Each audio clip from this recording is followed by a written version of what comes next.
এটা তো স্কুল না, এটা কলেজ। ও ও ভাই, তা আপনারা কি করতেছেন? এই আমাদের গার্লফ্রেন্ডের জন্য ওয়েট করতেছি। ও ভাই, তাহলে আমিও গার্লফ্রেন্ডের জন্য ওয়েট করি। এই তোর কি গার্লফ্রেন্ড আছে? এ বন্ধু কয় কি ও?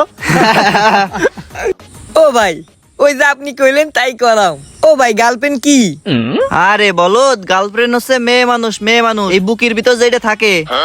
ও ভাই, তাহলে আমার বুকের ভিতর নেই কেন? ওরে পাগল, তোর এই লুঙ্গি আর সিরা গেঞ্জি বললি কি মেয়ে মানুষের বুকের ভিতর থাকে? ও ভাই, তাহলে কি করতে হবে? এই দেখ আমাদের গেটআপ দেখ, এরম গেটআপ নিয়ে থাকলেই তো বুকের ভিতর মেয়ে মানুষ থাকবে। লুঙ্গি পরে আর এখানে দাঁড়াস নে, মেয়ে মানুষ দেখলি লাথি মারবে নে। এ ভাই, আমার লুঙ্গি মুঙ্গি কি কোনো জায়গাতে সিরামিরা আছে? কিছু কি দেখা মেকা যাচ্ছে? তাহলে লাথি মারবে কেন? লাথি মারবেন কেন? ছুটি হওয়া পর্যন্ত এখানে দাঁড়াই দেখ। ও ভাই না, তাহলে আপনারা দাঁড়ান, আমি আসতেছি। যা